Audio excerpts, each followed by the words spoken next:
Hello guys, tignan nyo ang aking kilay. Aayusin ko at pagagandahin ko ng eyeliner.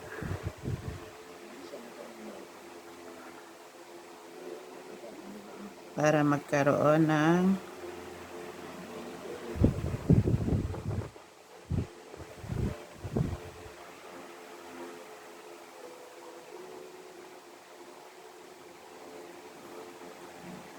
magandang kilay tayo. Kasi ang kilay ko manipis lang.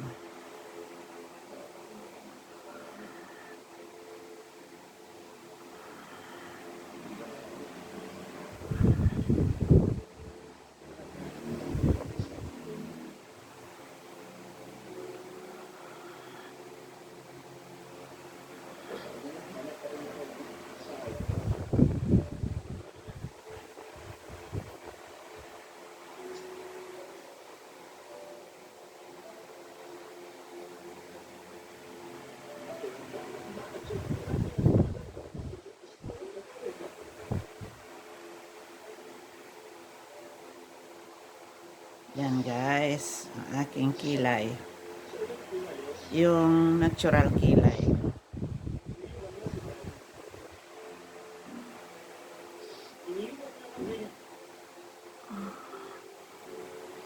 Yan.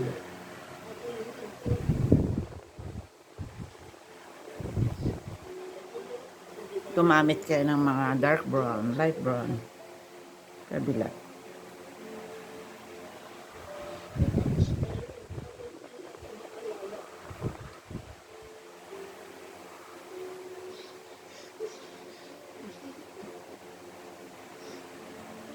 Para paglabas nyo ng bahay, may kilay kayo.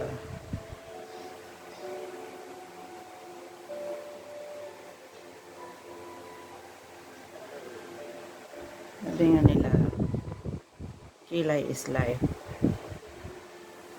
Basta siguraduhin nyo yung mga pencil liner nyo ay matulis. Tapos ito ang pagbura, pag-repair ng mga kilay.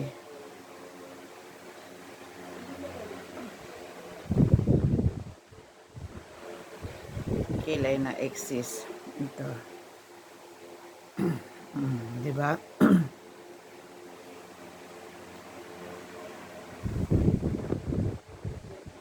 Eyeliner. Pencil liner tawag nito.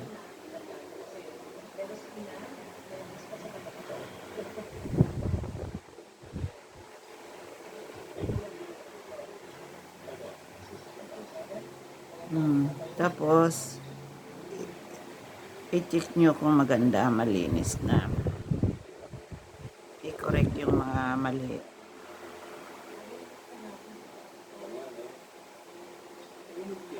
Tapos pakapalin.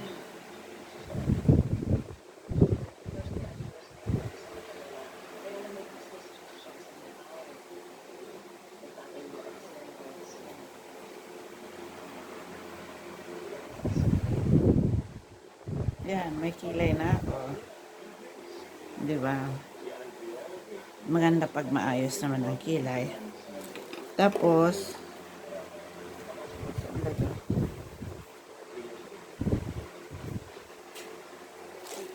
sa lips din. Kung gusto nyo pagandahin yung lips nyo, huwag nyong lalagyan dito. Dito lang sa baba.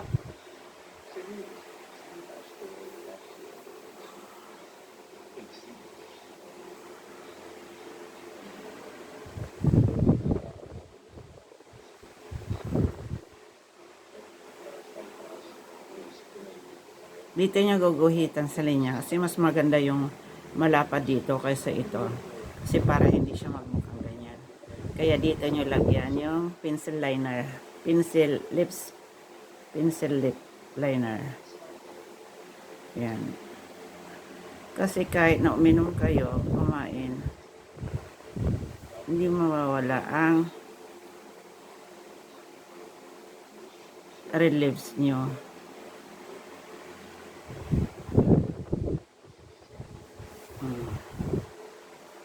Sinakaguhit na. Tapos, takpan mo na lang ng mga matte, yung waterproof to. O kaya, pag ayaw mo naman, yung mga lipstick.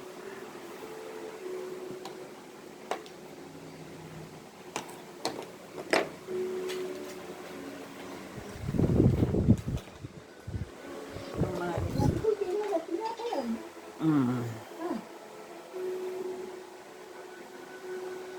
Pwede kayong gumamit ng lip shiner.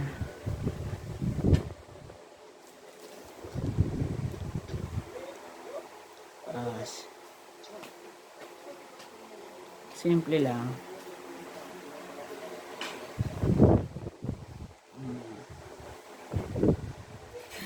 Yan guys, ang aking tutorial. Kailangan talaga, pag nagli-lipstick ka, mayroon kang suporta, lalo yung lip liner. Kasi ito kasi yung laging nawawala lipstick. Kasi ito kasi ang nagbibigay sigla ng ating lips, yung lip liner. Ito. Tsaka yung eyebrow. Kaya ganyan lang, okay na sa atin paglabas at papunta sa mga occasion, mamalengke, nakakilay. Yan guys, thank you for watching my videos.